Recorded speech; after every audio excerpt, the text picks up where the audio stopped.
So last video में हमने क्या डिस्कस किया था? डिस्प्लेसमेंट टाइम ग्राफ को डिस्कस किया था। अब हम डिस्कस करेंगे वेलोसिटी टाइम ग्राफ को। तो velocity time graph it is a graph between velocity and time, जहां हम वेलोसिटी को y एक्सिस पे ड्रॉ करते हैं एंड टाइम को हम किस पे लेते हैं? x एक्सिस पे लेते हैं। ठीक है, यानी हम टाइम के रिस्पेक्ट में वेलोसिटी को स्टडी कर रहे हैं। सो इस ग्राफ में सबसे पहले ग्राफ जो है हम डिस्कस कर रहे हैं, slope of velocity time graph gives acceleration. तो हम किसी भी वेलोसिटी टाइम ग्राफ का से जो है आपका डिस्प्लेसमेंट को किस तरीके एक्सेलरेशन को किस तरीके से फाइंड करेंगे, हम वो डिस्कस कर रहे हैं। तो slope of velocity time graph gives acceleration, तो एक्सेलरेशन को किस तरीके से हम मेजर करेंगे। तो ये आपका एक ग्राफ दिया हुआ है। इस ग्राफ में आप देख सकते हैं ग्राफ क्या है? स्ट्रेट लाइन है। अब ये स्ट्रेट लाइन क्या रिप्रेजेंट कर रहा है आपको? क्योंकि स्ट्रेट लाइन है, तो स्ट्रेट लाइन कब होती है? जब आपका बॉडी सेम टाइम इंटरवल में सेम वेलोसिटी चेंज करती है, तो उसका जो ग्राफ है वो कैसा आएगा? स्ट्रेट लाइन है। तो ये क्या रिप्रेजेंट कर रहा है आपको? ये रिप्रेजेंट कर रहा है कि जो आपका एक्सेलरेशन है वो कैसा है? आपका यूनिफॉर्म है। दैट मीन्स बॉडी जो मूव कर रही है वो यूनिफॉर्मली एक्सेलरेटेड मोशन कर रही है। अब इसका स्लोप अगर हम निकालेंगे तो स्लोप किस तरीके से निकालेंगे? अगर हम ए से बी तक को अगर देखें, ठीक है, तो ए पॉइंट पे टाइम कितना है? t1, वेलोसिटी कितनी है किसी भी बॉडी की? वो v1 है। टाइम t2 पे वेलोसिटी कितनी है? v2। सो a से b की बात करें, अगर हम इसका स्लोप निकालें तो क्या आएगा? स्लोप क्या होता है? tan थीटा इक्वल टू वो आएगा bc अपॉन ac। अब bc की बात करेंगे तो वो डेल v यानी v2 माइनस v1, और ac की बात करेंगे यानी t2 minus t1। So change in velocity with respect to change in time interval, ये क्या देता है आपको? एक्सेलरेशन। तो slope of velocity time graph आपको क्या देता है? एक्सेलरेशन देता है। ठीक है, and the graph is straight line means velocity is changing continuously at a, ठीक है, डेफिनेट रेट। सो जो बॉडी है, body is in uniformly accelerated motion. तो बॉडी का जो एक्सेलरेशन है वो यूनिफॉर्म है। That means del v over del t is a constant. So a भी कैसा होगा? एक्सेलरेशन भी कैसा होगा? आपका कांस्टेंट। सो आपका ये फर्स्ट ग्राफ था। अब इस सेकंड ग्राफ में अगर हम देखें, सेकंड ग्राफ रिप्रेजेंट कर रहा है एक्सेलरेशन जीरो। एक्सेलरेशन जीरो का मतलब अगर कोई बॉडी आपका जो यूनिफॉर्म वेलोसिटी से मूव करती है, यानी अगर उसकी वेलोसिटी टाइम के साथ चेंज ना हो, तो उस केस में एक्सेलरेशन कितना होता है? जीरो। आपने पढ़ा था। अब हम ग्राफ के थ्रू इसको रिप्रेजेंट कर रहे हैं। सो आप देख सकते हैं आपका पॉइंट ए से अगर बी तक देखें, पॉइंट ए से बी तक अगर देखें, हर एक पॉइंट पे टाइम तो चेंज हो रहा है बट वेलोसिटी जो है वो आपकी सेम है। दैट मीन वेलोसिटी टाइम के साथ चेंज नहीं हो रही है, यानी वेलोसिटी क्या है? यूनिफॉर्म है। सो एक्सेलरेशन क्या होगा? क्योंकि डेल वी चेंज नहीं हो रहा टाइम के साथ, सो आपका क्या होगा? Del V zero. So acceleration भी क्या होगा? जीरो। और इस जो ये लाइन है आपकी वो क्या है? Parallel to time axis. ठीक है, जो आपका टाइम वाला जो एक्सिस है उसके पैरेलल है। सो इसका स्लोप कितना आएगा लाइन का? Zero. That mean acceleration is zero. So if the velocity time graph is straight line parallel to time axis, it means that body is moving with constant velocity. अब constant velocity है, that means velocity time के साथ change नहीं हो रही है। That means del we कितना होगा? आपका कांस्टेंट। ठीक है, एंड वी क्या होगा?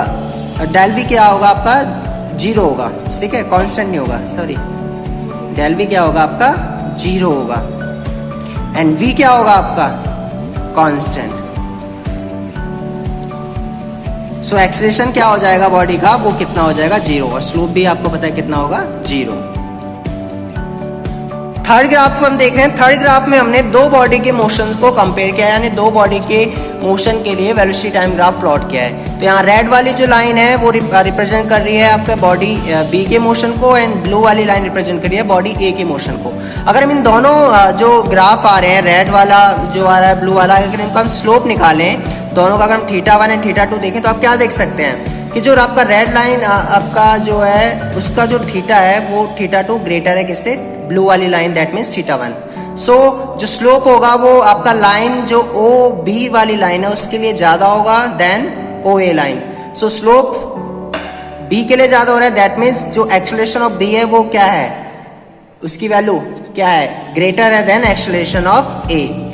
सो अगर कोई बॉडी आपका मूव कर रही है तो जो बॉडी बी है उसका एक्सेलरेशन बॉडी ए से ज्यादा है। So greater is the slope of BT curve, greater will be the acceleration of object. तो आप इस ग्राफ में ये सेम आपने ग्राफ डिस्प्लेसमेंट टाइम ग्राफ में भी हमने डिस्कस किया था। उसमें भी आपने क्या देखा था कि जिसके लिए स्लोप ज्यादा था उसकी वहां पर वेलोसिटी ज्यादा थी। ठीक है, लेकिन यहाँ पर वेलोसिटी टाइम ग्राफ है तो इसमें यहाँ पर क्या होगा? जिसका स्लोप ज्यादा है उसका एक्सेलरेशन ज्यादा होगा। अब थर्ड ग्राफ है। थर्ड ग्राफ आपको अगर आप देखें तो आप बॉडी इनिशियली जो थी वो कहाँ पर है, ए पॉइंट पे है, लेकिन आफ्टर सम टाइम बॉडी कहाँ पर आ गई है, पॉइंट बी पे आ गई है। अब ये बॉडी का जो इस तरीके से ग्राफ आ रहा है, ये मोशन को किस तरीके से रिप्रेजेंट कर रहा है। तो इन दिस ग्राफ आप देख सकते हैं स्लोप अगर आप निकालेंगे तो वो नेगेटिव आएगा, क्योंकि थीटा इस केस में ग्रेटर देन 90 है। आप स्लोप निकालेंगे क्योंकि बॉडी की जो इनिशियल वेलोसिटी थी वो ज्यादा थी और फाइनल जो है वो 0 है। सो वेलोसिटी क्या हो रही है, कम हो रही है, और वेलोसिटी कम हो रही है, दैट मीन्स क्या हो रहा है, आप बॉडी को अगर मोशन को रिप्रेजेंट करना चाहें तो एक्सेलरेशन कैसा है, नेगेटिव है, यानी वो स्पीड को डाउन कर रहा है, जैसे आप ब्रेक लगाते हैं। सो इस ग्राफ से आप क्या देख रहे हैं, this graph represent a uniform negative acceleration and body is returning back towards its original position with uniform acceleration. Uniform acceleration समझ रहे हैं ना, यूनिफॉर्म एक्सेलरेशन मतलब आप बॉडी का जो मोशन है वो आपका यूनिफॉर्म एक्सेलरेशन से तो है, लेकिन यूनिफॉर्म एक्सेलरेशन के साथ वो एक्सेलरेशन कैसा है, नेगेटिव है, यानी वो उसकी वेलोसिटी को कम कर रहा है। तो बॉडी इस पॉइंट पे जब पहुंचती है बी पॉइंट पे तो उसकी वेलोसिटी कितनी हो जाती है, 0। ठीक है। अब fourth and fifth and sixth graph को हम देखते हैं। तो पहले हम फिफ्थ वाले ग्राफ को देखते हैं। तो इस तरीके से ग्राफ आ रहा है। तो इस ग्राफ में आप क्या देख रहे हैं, t इक्वल टू 0 पे भी वेलोसिटी 0 नहीं है, क्योंकि ये जो लाइन है वो आपका ओरिजिन से नहीं पास हो रही है। सो इससे आप क्या देख रहे हैं कि बॉडी इनिशियल उसकी वेलोसिटी कितनी है, u है। So in this, the straight line of VT graph is not passing through origin O. It means that body has initial velocity u, and then it moves with uniform acceleration. Initial उसकी velocity u थी और उसके बाद वो क्या है, uniform acceleration से motion कर रही है। अगर हम ग्राफ 6 की बात करें तो आपका क्या है, पहले बॉडी ए पॉइंट पे थी, ये पॉइंट ए पे है, ए पॉइंट पे क्या देख रहे हैं आप, t इक्वल टू 0 पे वेलोसिटी u है, उसके बाद बी पॉइंट पे वेलोसिटी क्या हो जाती है, 0, एंड सी पॉइंट पे वेलोसिटी नेगेटिव डायरेक्शन में आ रही है। तो ये किस तरीके से रिप्रेजेंट कर रही है मोशन को, तो in this graph motion of a body is projected in upward. ये आपका जो ग्राफ है ये इस तरीके से, जब आपने जैसे क्रिकेट खेलते हैं आप थ्रो फेंकते हैं ना, तो आप प्रोजेक्टेड करके फेंकते हैं, ठीक है, दैट मीन्स किस तरीके से फेंकते हैं, इस तरीके से, ऐसे। सो अब इस केस में क्या होगा, जब आप in this graph body is projected, sorry upward फेंक रहे हैं, सॉरी ये तो प्रोजेक्टाइल मोशन है, हम इस तरीके से फेंक रहे हैं, ऊपर उछाल रहे हैं आप। जब आप उसको ऊपर उछालेंगे तो क्या होगा, ठीक है, इस तरीके से हम ऊपर फेंक रहे हैं ना, इस तरीके से प्रोजेक्टेड अपवर्ड, तो क्या होगा उस केस में, उसकी इनिशियल वेलोसिटी कितनी दे रखी है, u। अब as body moves in upward direction उसकी वेलोसिटी धीरे धीरे क्या होती है, कम होती जाती है। आपने देखा ना किसी बॉल को आप जब सीधा ऊपर उछालते हैं तो वो एक पॉइंट के बाद जाके रुक जाती है, उसके बाद क्या नीचे गिरने लगती है, ठीक है, विद टाइम। उस एक्सेलरेशन को हम क्या कहेंगे, नेगेटिव यूनिफॉर्म एक्सेलरेशन। क्यों, क्योंकि बॉडी पहले जब ऊपर जा रही थी तो उसके मोशन क्या हो रहा है, उसकी वेलोसिटी क्या हो रही है, कम हो रही है, तो एक्सेलरेशन कैसा होगा, नेगेटिव एक्सेलरेशन होगा, ठीक है। एंड एट पॉइंट बी पे जो है उसकी जो वेलोसिटी है वो कितनी हो जाती है, 0। जैसे वो ऊपर मैक्सिमम पॉइंट तक पहुंचती है वो कितनी हो जाएगी, 0। After point be the velocity becomes negative, ठीक है, और उसके बाद जो है बॉडी की जो वेलोसिटी है वो नेगेटिव हो जाती है एंड इंक्रीजेस इन मैग्नीट्यूड, लेकिन उसकी जो मैग्नीट्यूड है वो क्या है, आपका बढ़ जाता है, क्योंकि बॉडी अपोजिट डायरेक्शन में मूव कर रही है ना, फिर नीचे गिरने लगती है। And indicating that body is returning back to its initial position. और वो नीचे जब गिरती है तो अपने किस पोजीशन की तरफ जाती है, जहां से आपने उसको फेंका था, with the positive uniform acceleration. तो ये ग्राफ आपका रिप्रेजेंट करा है, ठीक है, उस मोशन को, ठीक है। अब यहाँ पर हम सीखेंगे कि किसी भी वेलोसिटी टाइम ग्राफ से हम डिस्प्लेसमेंट और डिस्टेंस को किस तरीके से मेजर करते हैं। So determination of displacement and distance from velocity time graph. तो आपका ये ग्राफ है वेलोसिटी टाइम ग्राफ, जो कि आपका एक स्ट्रेट लाइन आ रहा है जो कि पैरेलल है। ये जो लाइन है वो किसके पैरेलल है, टाइम एक्सिस के। अब इससे आप डिस्प्लेसमेंट किस तरीके से फाइंड करेंगे और डिस्टेंस किस तरीके से फाइंड करेंगे। So when body moves with uniform velocity v in a fixed direction, then its velocity time graph will be a straight line parallel to time axis. आप देख सकते हैं ये वाला जो ग्राफ है रेड वाला। सो अगर हम इसके अंदर जो एरिया इंक्लोज हुआ है अगर हम उसको निकालें, so area enclose between VT graph and time axis between T1 T2। अगर हम T1 से T2 तक की बात करें तो उसमें कितना डिस्प्लेसमेंट किया है उसको फाइंड करना है, तो हम क्या करते हैं, इसका एरिया निकालते हैं। तो ये आपका किस तरीके से रेक्टेंगल बन जाएगा। एरिया निकालेंगे तो एरिया ऑफ रेक्टेंगल ABCD कितना होगा, AD into DC, AD into DC, L into B करते हैं ना, लेंथ इंटू ब्रेथ करते हैं आप रेक्टेंगल के लिए। सो AD में कितना चेंज हो रहा है, यहाँ पर 0 वेलोसिटी थी, यहाँ पर V वेलोसिटी है, तो कितना होगा ये V। और DC की बात करें, चेंज इन टाइम इंटरवल कितना होगा, T2 minus T1। So velocity into time interval को आप क्या कहते हैं, डिस्प्लेसमेंट। तो यानी कि जो VT ग्राफ कि अंडर जो कर्व इनक्लोज होता है वो क्या रिप्रेजेंट करता है आपको, वो रिप्रेजेंट करता है डिस्प्लेसमेंट को। तो आप देख सकते हैं thus the area enclosed between velocity time graph and time axis gives displacement of object in that time interval।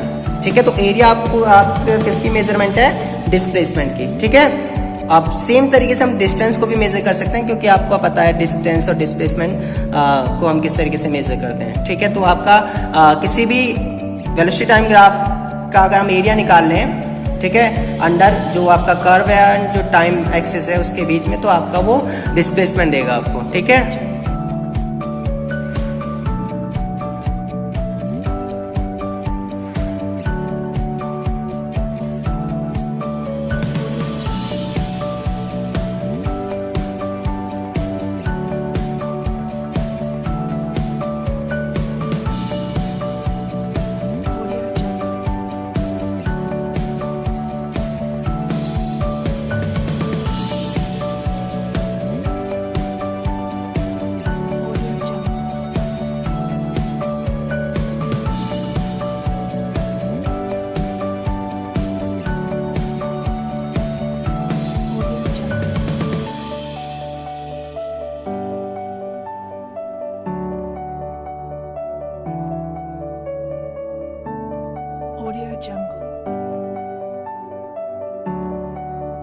Again यहाँ पर हम जो है डिस्प्लेसमेंट और डिस्टेंस को मेजर कर रहे हैं। अगेन आपका वीटी ग्राफ है, तो अभी आपने क्या देखा, एरिया आपको निकालना होता है ना, एरिया निकाल लेंगे तो आपको वेलोसिटी और डिस्प्लेसमेंट पता चल जाएगा।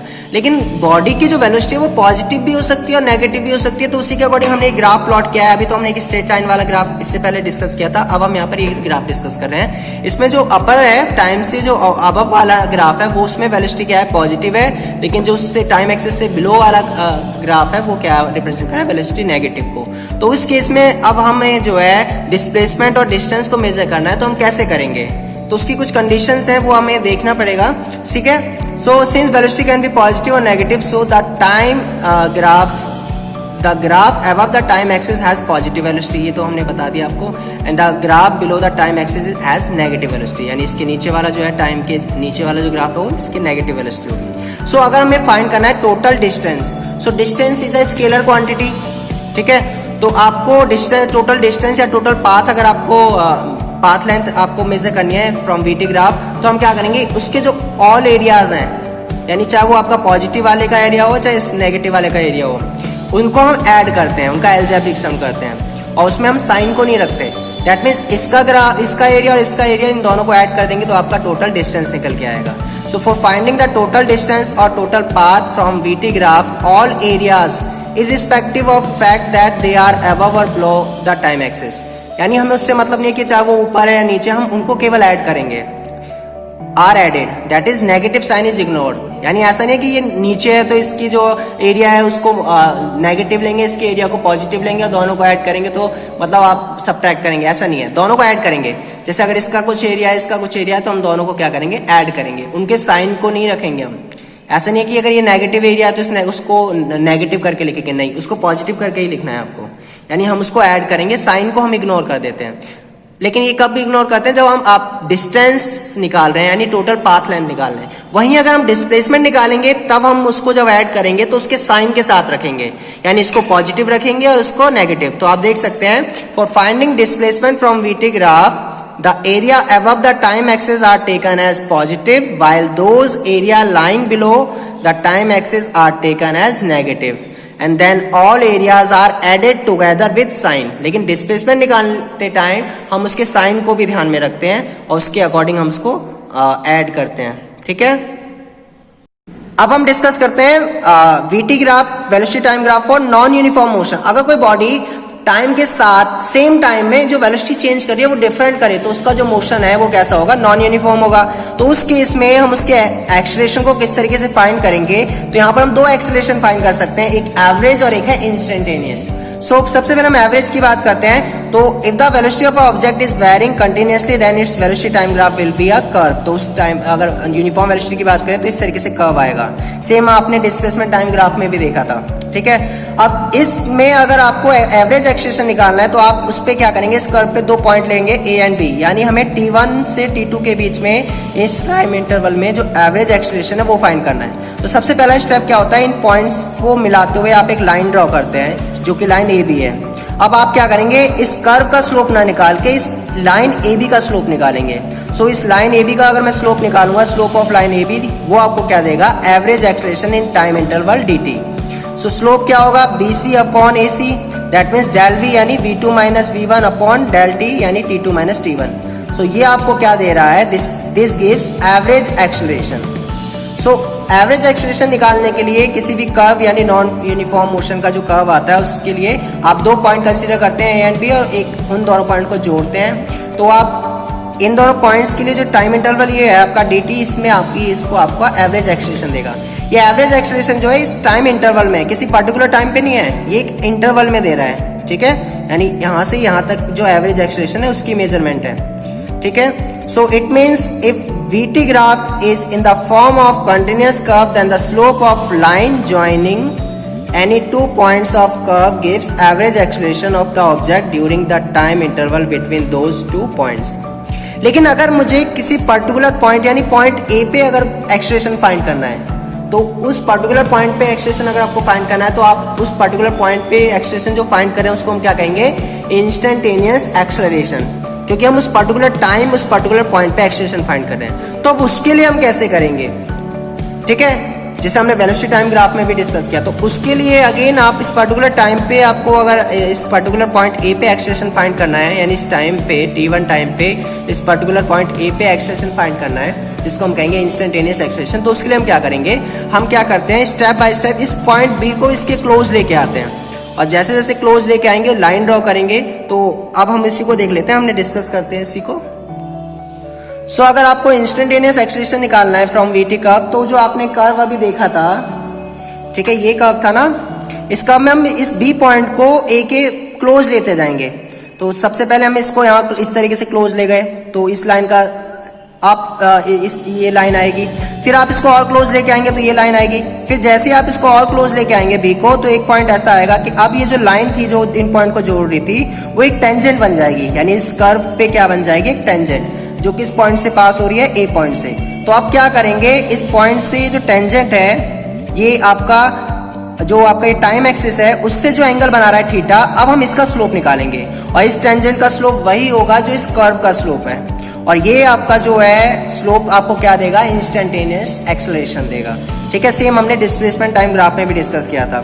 सो इफ अब क्योंकि आप जैसे जैसे पॉइंट बी को एक एक क्लोज लेते जा रहे हैं, डेल टी की जो वैल्यू है वो आपका श्रिंक हो रही है, कम होती जा रही है। सो डेल टी जो है आपका अप्रोचेस टू क्या है, 0। इस केस में पॉइंट पी पे जो है टाइम इंटरवल कितना हो गया है, 0, क्योंकि हम अब एक पर्टिकुलर टाइम की बात कर रहे हैं। So if del t is small होगा, then the point B will be क्या होगा, क्लोज होगा किसके, पॉइंट ए के। तो इस केस में जो लाइन है आपकी ए बी, वो क्या बन जाएगी, टेंजेंट बन जाएगी उस पॉइंट ए पे, and slope of this tangent gives you instantaneous acceleration. So slope यानी limit del t approaches to 0, del v over del t क्या देगा, dv over d t, and dv over d t को क्या कहते हैं आप, instantaneous acceleration. So slope of the tangent drawn at any point of VT graph gives the instantaneous velocity at that point or instant. तो आप इस तरीके से इंस्टेंटेनियस एक्सेलरेशन फाइंड कर सकते हैं किसी भी कर्व से, कोई दिक्कत तो नहीं है।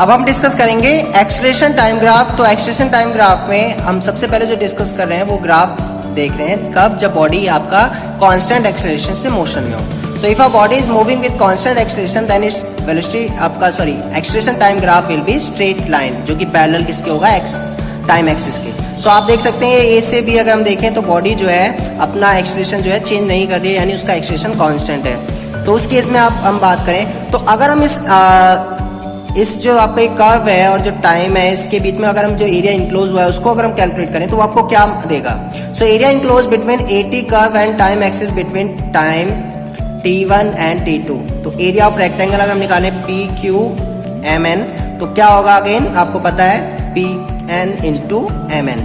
सो ये हो गया आपका A, ये हो गया del T। So acceleration into time interval क्या देता है आपको, चेंज इन वेलोसिटी। तो जो एरिया होता है अंदर eighty curve and time axis वो आपको क्या देता है, change in velocity. So this area enclose between acceleration time graph and time axis gives change in velocity of object in that time interval. Same again अगर हम दूसरा graph देखें तो दूसरा ग्राफ अगर ये एक्सेलरेशन और टाइम के बीच में देखें तो आपका कांस्टेंट आपका स्ट्रेट लाइन आ रही है जो कितना एंगल बना रही है, टाइम एक्सिस से थीटा। सो ये क्या रिप्रेजेंट कर रहा है, when the acceleration of object increases uniformly with time then uniformly with time then its acceleration graph will be a straight line। तो उस केस में ओपी क्या होगा, स्ट्रेट लाइन होगा and incline to time axis, और जो time axis पे inclined होगा कितना एंगल बना रहा है, थीटा। कोई दिक्कत तो नहीं है। तो ये आपका एक्सेलरेशन टाइम ग्राफ हो गया।